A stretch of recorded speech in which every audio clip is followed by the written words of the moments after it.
This is We the Sales Engineers Podcast, show 227. Welcome to We the SEs Podcast, the show for sales engineers by sales engineers with your host, Ramzi Majaba. What's up, SE Nation? Welcome back to another episode. I am your host, Ramzi Majaba, and I am a sales engineer / host of the We the SEs Podcast. I've been doing this for 8 years, and I feel like I'm a veteran in my role. However, my guest has been doing this since 1998, 1999. He goes by the name of Anthony Campanale, based out of the UK. And I really wanted to pick his brain because I haven't seen an individual contributor in his stature who want to stay individual contributors. Most of the people I've talked to who've been doing this for a while wanted to go up the stack or go into sales. Anthony, just according to him, he's born to be a sales engineer. And I really wanted to know why and what he's seen changed in the last 20-something years. So that's the show. So let's jump in and see what he has to say. How you doing, Anthony? Yeah, really good, Ramzi. It seems very late where you are, and the earth is spinning behind you. So yeah. No, I've got a very dull wall and a bookshelf, so this is slightly more interesting in terms of the background. Yeah, I might end up looking at the spinning earth more than you, which is not fair to you. Feel free. Oh, awesome. So Anthony Campanale, yeah. Italian name. Okay. Well, it's Correct. nice to meet you, Anthony. Appreciate you being here at 9:00 your time in the evening. Problem. Maybe we can start off the way we usually start off by introducing yourself and who you are, what you do. Okay. Very top line. So I am a sales engineer, solutions consultant, whatever you want to call it. Have been doing that for 23 years. And yeah, so across a number of different industry verticals and technology verticals. And we can dive into that. Oh yeah, we will. So 23 years. Yeah. What was the role called when you first joined? Was it sales engineer? No, it didn't. No, I didn't even know what it was back then. So actually it was about 1998, 1999. I was working for a systems integrator in London.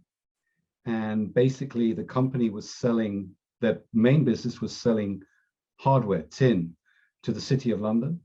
And they were broadening out into IT services. And I was on kind of the delivery side. We were starting to do some projects. And I guess I think I found out through conversations with the sales guys, they needed some help in terms of writing some proposals. And it kind of kicks off from there. So was it an official change, or were you still in implementations who got? I was more on the delivery side. Okay.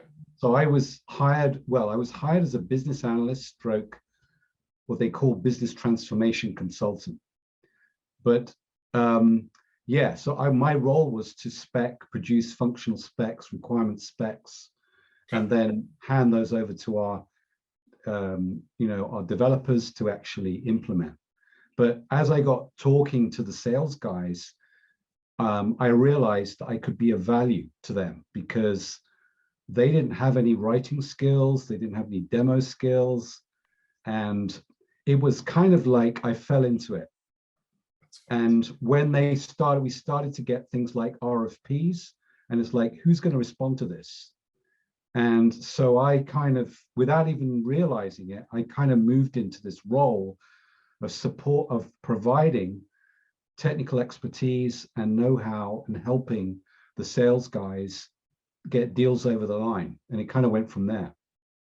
And what was your job in terms of like working with customers at that time? Yeah. So I was working with customers. So it was customer-facing role. When I was doing the sort of business analyst, that was all about sort of doing workshops with customers and digging into their needs, their requirements, whiteboarding, covering it with Post-it notes. That was my role. But then it kind of shifted towards more helping win that business in the first place. Okay. Away from purely actually delivering it. At what point did you figure out that you are a sales engineer? It would have been, about 1999, 2000, something like that. That's when I figured this is different to what I was hired to do originally, which was like a business analyst and deliver projects, and shifted more towards actually winning that business. And I got the buzz from helping to win that business. And then I thought, this is what I'm made to do. So I never had aspirations to be the sales guy. I always found it interesting, and this is where we would talk about this, was to understand the customer's problem and to solve it. And that is never, I've never got tired of that to this day. And I've never tired of it, even going back before that time in my personal life, when it was, looking at how could technology solve a problem, technical innovation, human endeavor using technology. We can go back to when I was a kid, when I was 7 years old, and I was absolutely fascinated with the Apollo 11 space mission. 7 years old, I just was absolutely captivated by that. So that is where it all comes from. It goes back years, and it's in me, and it will always be with me, and I will never tire of it. Nice. So, was it an official move? Not really. Well, was it official? No, it wasn't an official move. I think I got this reputation as the guy who could help and support the guy, because it was a kind of a support role then. There was no official, here's, you're a sales engineer. It was like I was known as the guy who could write that winning proposal that would help to sell our value proposition to the customer, that would be an articulation of their business challenges and a description of our solution. And then we would present that, and that would win the business in many cases. And they realized this was a really valuable skill. And I wasn't hired to do that. I kind of, as I said, I fell into it. Right. And were there other business analysts at your company at the time? Oh yeah. So we had a bunch of business analysts, but I think I was probably the only one who really had the aspirations to work with the salespeople in actually going out there and winning the business in the first place. The other people the members of my team were more into actually delivering it. Okay. And I'd done that in the past, but I kind of, and even now, my interest isn't in delivering the solution. I kind of I like to transition and pass it over to this delivery guys, but I have no aspirations to do that now. So what is their team, the delivery teams, even my current role, I need to give them what the know-how and the knowledge that I've acquired during discovery, so that they have all of my insights as to the particular problems that we're dealing with, and I do a handover to them. There's a lot of different companies that have SEs doing a lot of different things. Yeah. Some of them actually do implementation. Right. So that's not in my case, no. So what is the perfect SE function, role? How would you describe it in terms of being part of the process, the sales process? Perfect role for me. Yeah. Well, it's being like customer facing, having that relationship, building that rapport, working with the AE. Well, in my case, as the SE, is to dig deep into the challenge, the problem. In fact, I like to go a lot further if I can, obviously to do the deep discovery, but I like to go further and uncover the unconsidered needs. And there's a guy, I don't know if you guys know a guy called Tim Reisterer. If you Google him and you go on YouTube, he talks about the importance of digging in to the unconsidered needs. These are the needs that the customer doesn't really articulate up front, or being as their primary pain. But these are the challenges that may not be on their radar currently because they have some immediate pain. But these are the things where you can deliver additional value over and above what they may articulate at the beginning during discovery. So I like to really dig into that and show, and that might mean some research, in fact, quite a lot of research, to understand them as an organization, the people, what are the kind of opportunities and threats, and really dig into that. And then dig into that in terms of the discovery and ask questions around things that they've not even said are their immediate pain points.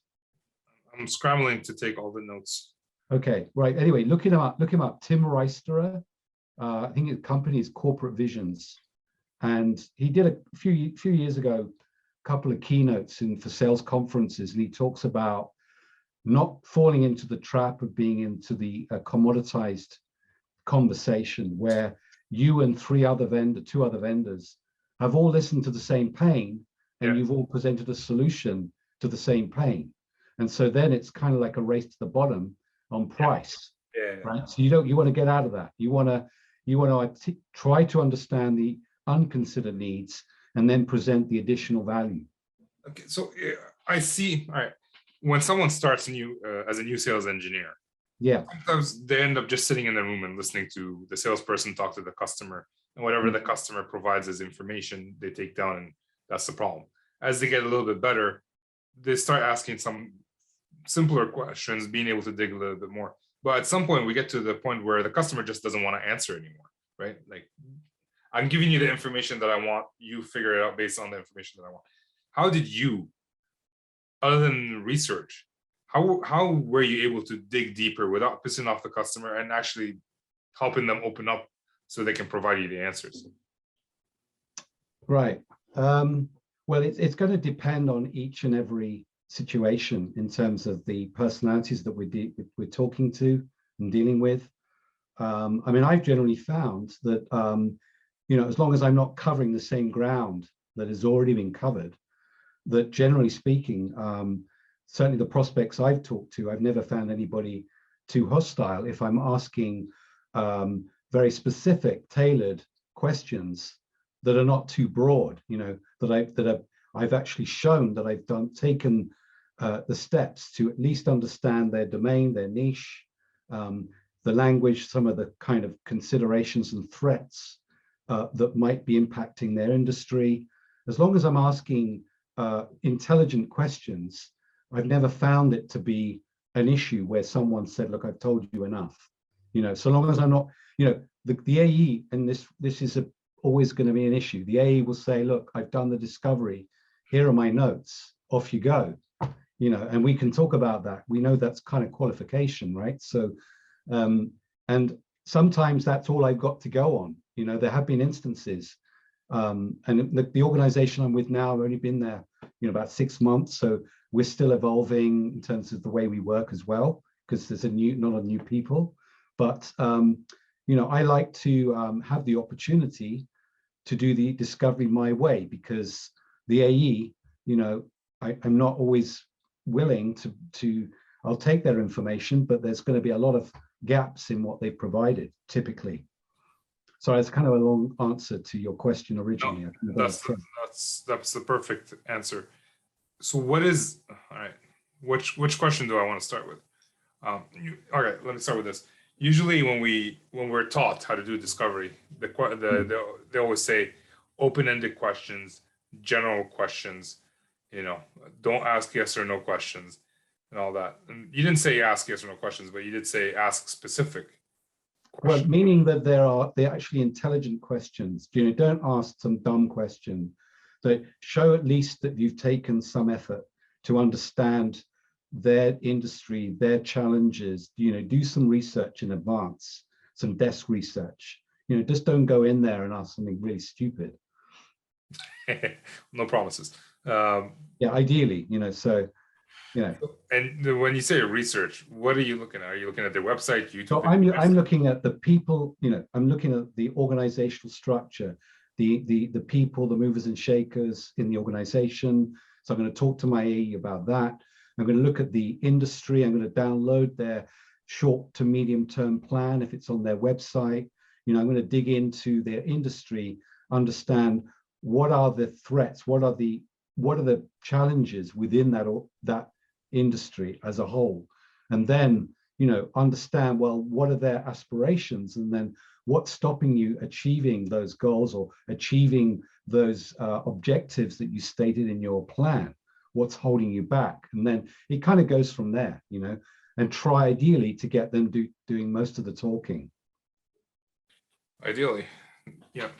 Okay, and when you say discovery my way, just to close the loop on this thing, you already mentioned research. Other than asking specific questions, what's the difference between your discovery and your account manager's discovery?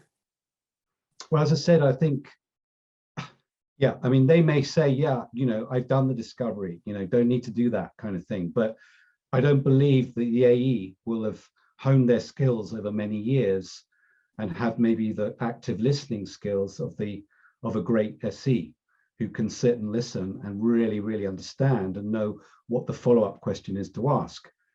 So I think the AE, obviously, they need to do their qualification, and they may believe that the questions they've done and the discovery that they've done, is sufficient. But, in our world, we would say that's a kind of a further qualification to see that there is a genuine opportunity. My experience, most of the time when the salesperson does the qualification, they come back to the SE saying they want to see product X. Yeah. That's the discovery that they do. And then we have to figure out which part of product X. I was pulled into a call right before this. And I was talking to the customer and was like, all right, what are you looking to achieve out of this call? And it's like, oh, I was told this is going to be a roadmap review. Like, roadmap review for what? Like, the setup for the call was wrong to begin with. And obviously we should have done like some debrief, but we ran out of time, or pre-brief, and it didn't happen. But I had to salvage it on the call. So yeah, I agree with that. So what if I don't have the chance to do the discovery directly with the prospect, then I'll get on a few prep calls with the AE or the CSM, whoever's got the relationship, and get them to tell me exactly what went on, so that, and then what I'll do is I'll build out my demo assets, make it super customized, contextualized, and address the requirements that these other guys have elicited. But what I'll do at the start, before I do any kind of a demo, I'm going to basically do the tell and say, this is what I'm going to show you. Does that address, are we covering the right ground? Yeah. And then I'm going to do the show, and then I'm going to do the tell at the end. So I know I'm a big advocate of the demo to win, and I use that all the time, the tell, show, tell, and it lands really well. I break it all up. If it's a big demo, I'll break it up into all the scenes, and I'll do the tell, show, tell on each scene. Whenever I try to do a discovery on the account manager, by the end of the call, the account manager tells me, how about we just do another discovery with the customer? Well, this is it, because I asked them a bunch of questions, and they'll say, well, we didn't get into that. Yeah. And a lot of times you've got to go on what they've just given you, and you may not have had the chance to talk to the prospect before the actual demo. And if I can't speak to them, then I will tell them what I'm going to show them before I show them, in case it's not relevant. Yeah. So that's kind of what happened to me in today's call. Like, yeah, okay, let's say you wanted to see a roadmap. What's interesting for you? Because we have a lot of things that I can show you. I can sit through 200 slides right now. Yeah. What is your need? And when I asked that question, we don't have an immediate need, but we have this need. Like, all right, there you go. We can talk about that. Yeah. That kind of eliminated or reduced the open and it made the call more useful in the end. And I made sure to tell the customer, like, hey, I could do a roadmap for you, but we wouldn't have done this discussion specifically about this because I wouldn't have known you want that. Yeah. So I always prefer to understand what they want. Absolutely. Totally. Yeah. I'm looking at your LinkedIn. I see somewhere back in 2005 that you were account manager / pre-sales consultant. Oh yeah. That was interesting, right? Because that didn't really work. I mean, as you can imagine, right? So it's, you won't normally find those two roles wrapped into one person. And I kind of, they asked if I could do this, basically to wear two different hats. Yeah. I was there a year, just about, and it didn't work out. So I've been doing that. I did that. I'm a hybrid, or I was a hybrid. Yeah. But I think, I'm not sure what your situation was and why it didn't work. They gave me one account. Right. Just one account. That's your account. It's a big account. But with that account, I didn't really have to do, like, if I support them, they buy. Right? So I didn't really have to do a lot of the sales aspect. But you're right. As soon as they gave me more accounts, like, I can't do both. Yeah. And it's like, all right, do the sales part. Mm-hmm. Other people, I'm like, I don't want this. Anyways, that's a conversation. Yeah. Well, anyway, you know how it is that most customers, prospects, they look at, there's the sales guy, and there's the SC. The sales guy is pitching you. The SC is trying to solve your problem. Is the product expert. And obviously, if you've got it in one person, that's a bit harder to kind of, the customer doesn't quite get that, and it doesn't really work out. So really, you need that kind of the pairing of the AE and the SC. Yeah. Were you working mostly with new customers or existing customers? Bit of a mixture. So it was a Microsoft, was a gold partner, and we were kind of selling content management systems and the Microsoft suite at the time. Okay. But like I say, I was there just about a year, and it didn't work out at all. I did a bit of both roles, but it was really difficult. Didn't work out. Well, it's sales engineering is, there's a lot of skills that we need to know as it is. Mm-hmm. From like the sales aspect, human aspect, technical aspect. Yeah. And then you add sales to it. What are we going to focus on? And depending on the person, I know when it happened to me a few years ago, instead of calling out customers, telling them, okay, when are you going to buy? I always end up working on demos and POCs. Because that was my preference. Right. Well, back then I was actually cold calling. Well, rather, I was calling a list. So I was trying to book the appointments, and then I was going to the appointments, and then I was putting the other hat on. It didn't work.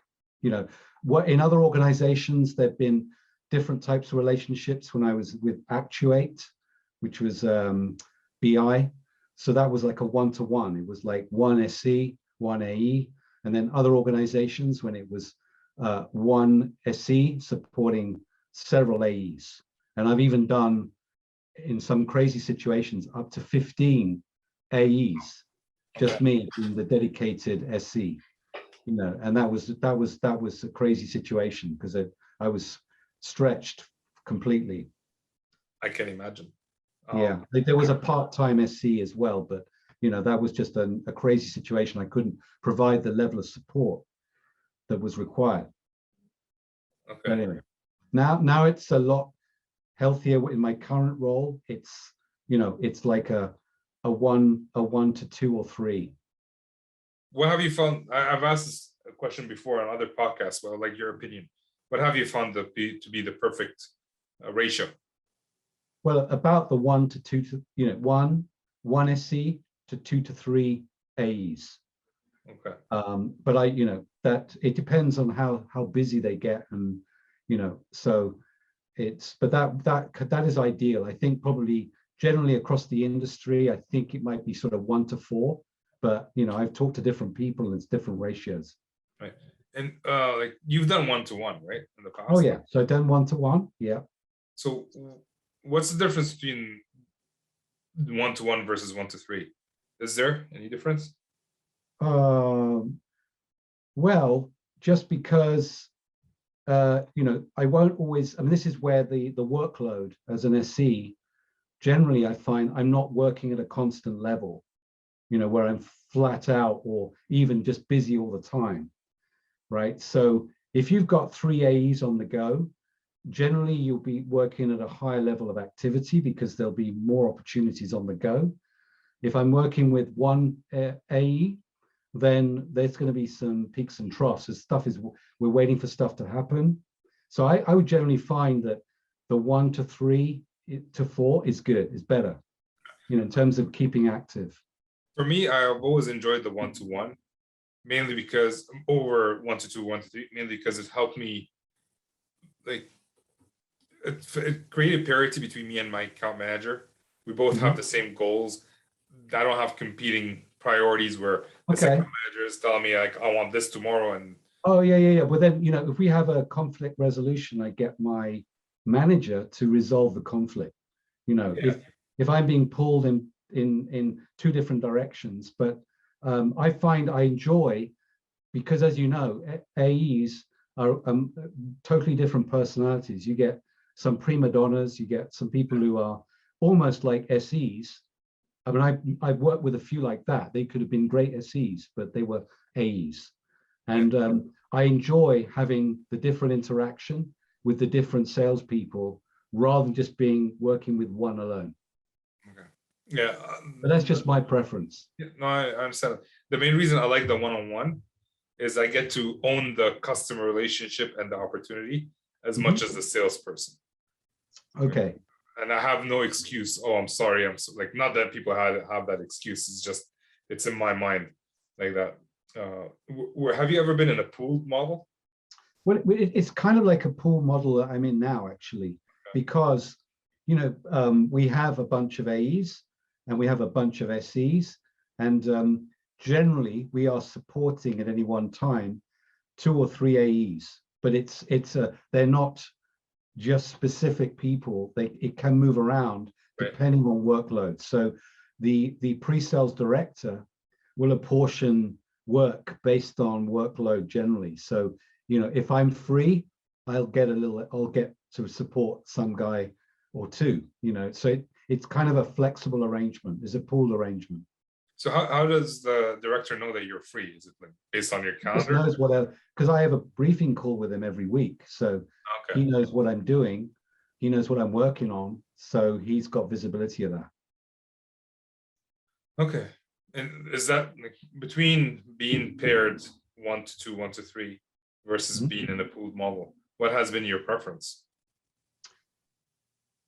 Oh, the pool arrangement works pretty well, actually. If I'm available and there's an A requiring assistance, I'll jump in, So I know them all. We have actually a weekly call with in EMEA with all of the AEs and all of the SEs, and we all talk about what we're all working on, so we've all got visibility of what's going on. I mean, we're a relatively small team at the moment, so that's AEs and SEs. So it's we'll see how we get on.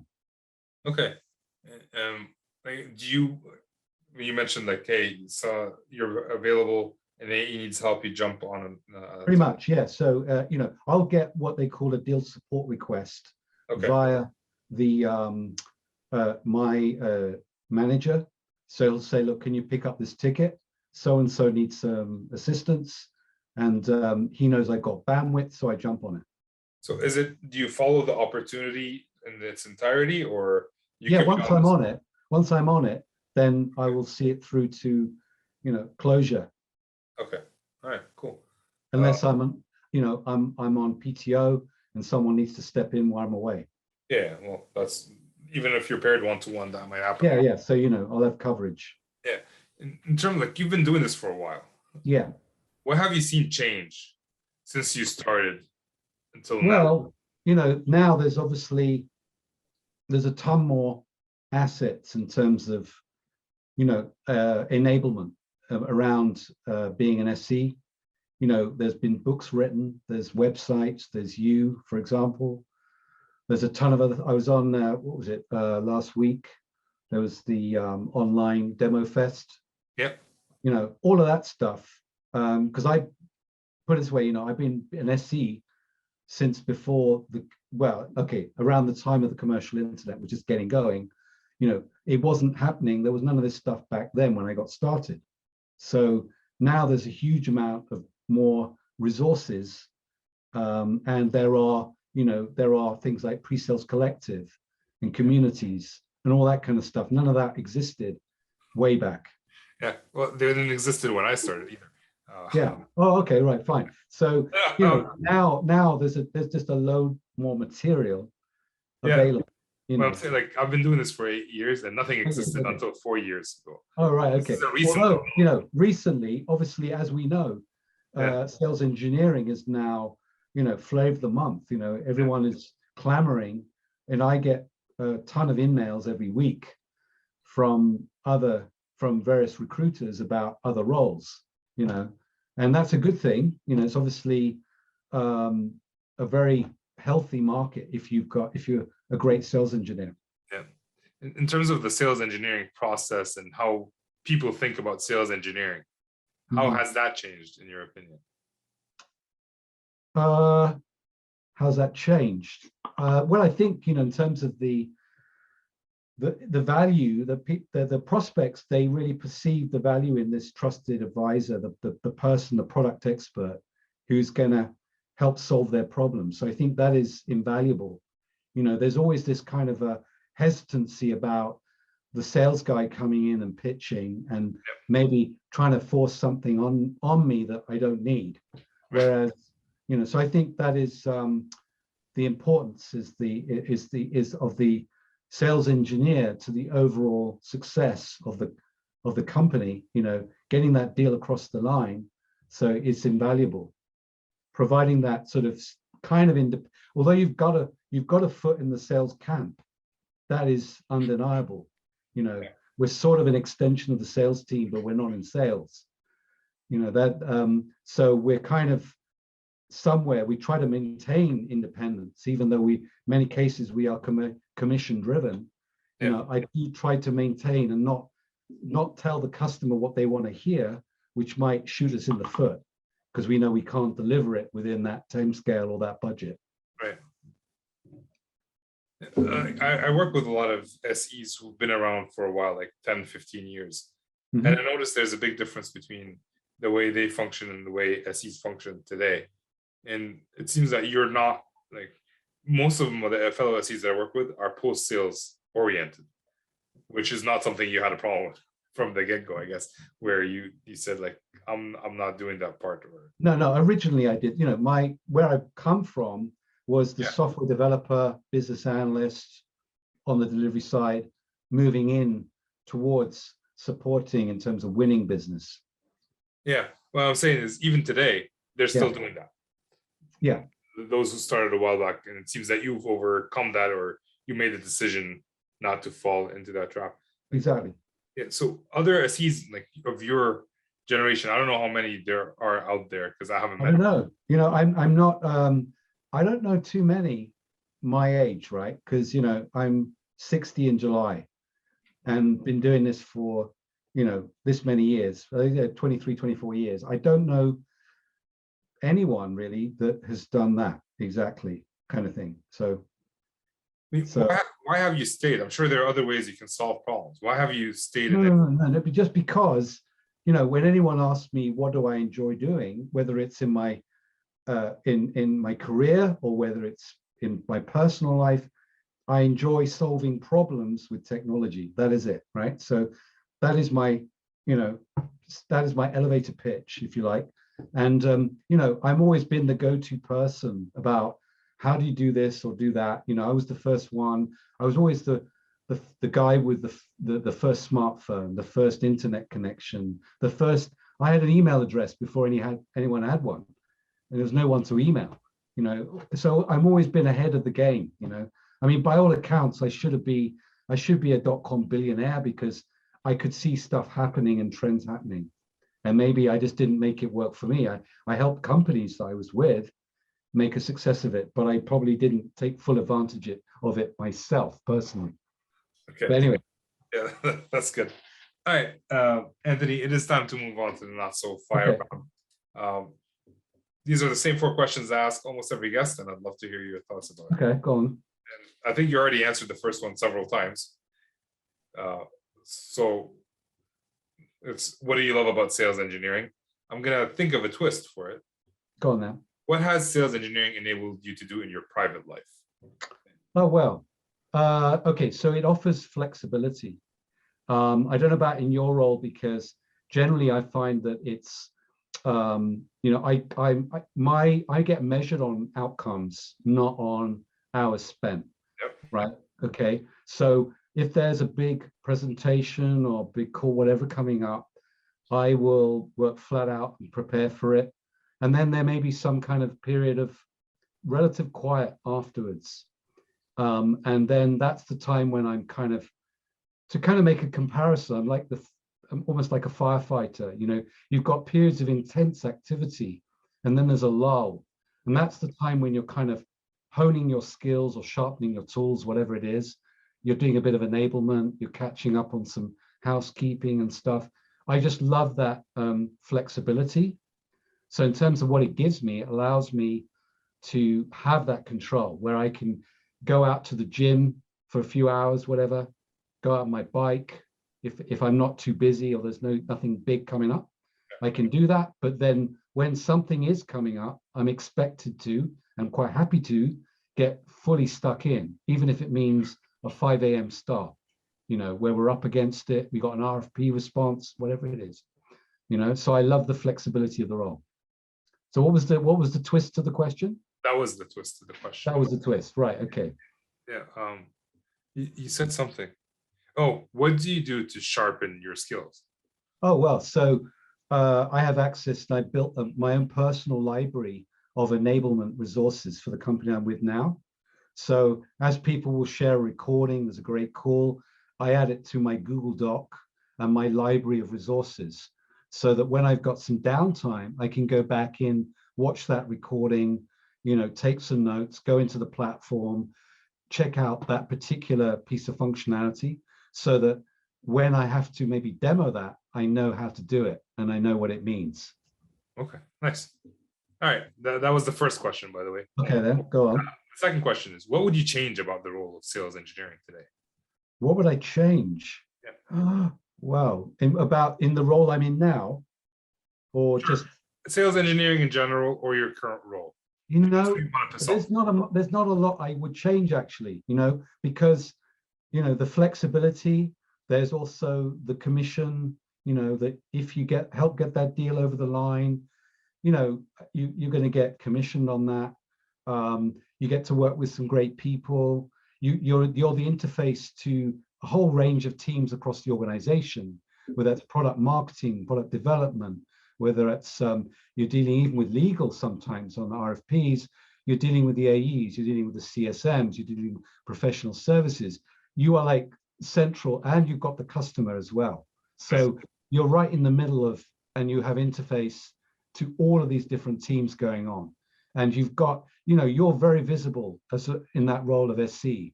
You are really key to helping the organization in terms of winning that business. And I see it, I prepare religiously for every demonstration presentation. I see it as a real performance. I rehearse my lines. I spent hours doing it, so that when it comes to the day, it's delivered, it's super slick, and I make sure that everything the customers told us, I weave that into my talk track so that it lands with them. You told us this, I showed you that, this is what it means for you. And I make sure I do that all throughout my presentation so that it's relevant to them. Nice. That's pretty cool. All right. Question number 3 is there a book or resource you recommend to brand new SEs joining? Oh, right. Okay. Well, there's a few. Okay. So, there's people like John Kerr, there's people like Steve Capper. I think he's Australian, but if you go on YouTube, Steve Capper, C-A-P-P-E-R, there's Dom Carmichael, right? Okay. These guys are on LinkedIn. You can go there. There's obviously Presales Collective. There's all the resources, the websites and everything, the resources that they share. But I would say probably John Kerr, Trusted Advisor, that book was really good. The Demo to Win book, which was the Demonstrating to Win, which I still read now. I think it was Rife Stahl who wrote that. So, I recommend, in terms of, trying not to overload with too many things, I would say those things are really good, and Demo to Win, that course as well, is really good. So Bob Reifstall, he's been on the podcast. I don't know if you... Okay. I don't think I've seen that one. But anyway, there you go. Lifestyle, the demo crimes and all that kind of stuff. Yeah, cool. All right, last question of the not so fire round. What habit are you working on today to improve in your personal or professional life? What habits? Okay, well, we're in personal life. So I'm currently on a 9-week program to lose 5 kilos, which in your world it's going to be 11 like, pounds. double that, sort of 12, about 11. 12, call it 1 stone, 14 pounds, right? So I'm going to Italy at the end of July. So I want to get a bit trim. That will be just after my 60th birthday. Okay, so that's on my personal life.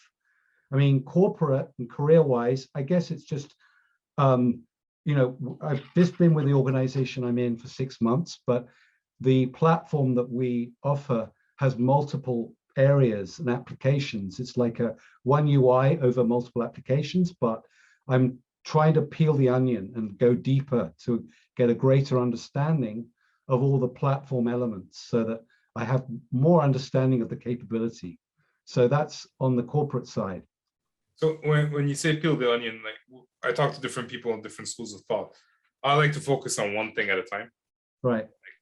Like, application 1, focus on that, learn that enough to be dangerous, then move on to application 2. How do you like to do your learning? Are you trying to learn all of them at once? Yeah. So I'm peeling the onion concurrently on all of them. So I've got that overall understanding of all 4 to 5 applications, if you like, and I've presented on all of them so far. No, there's one that I haven't, but I'm about to.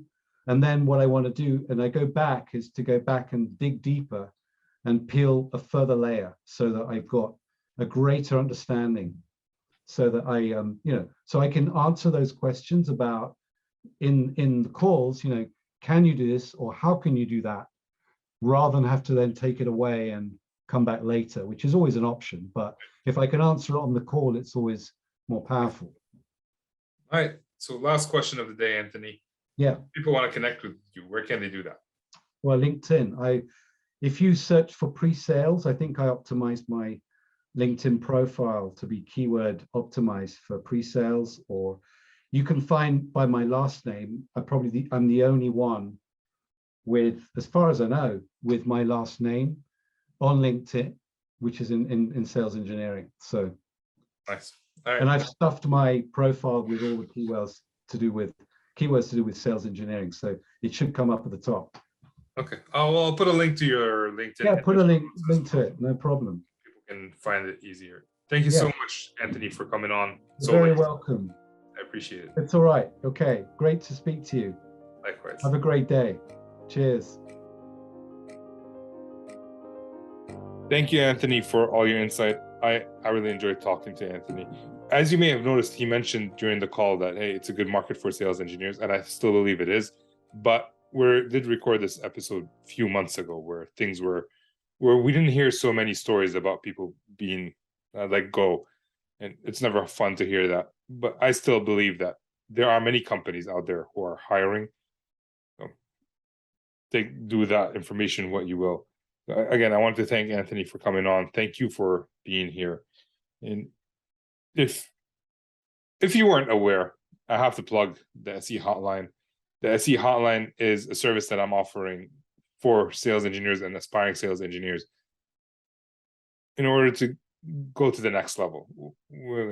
Anthony is an individual contributor, but he's up in levels in terms of his skills as sales engineers. And if you want to up your level as well, check out the SE Hotline. It is there for you. Or if you're running into some problems, check it out. If you just have a question, book 15 minutes with me off the website. It's there for you. So that's it for me for today. And I would love to hear your thoughts. What surprised you from Anthony? What didn't?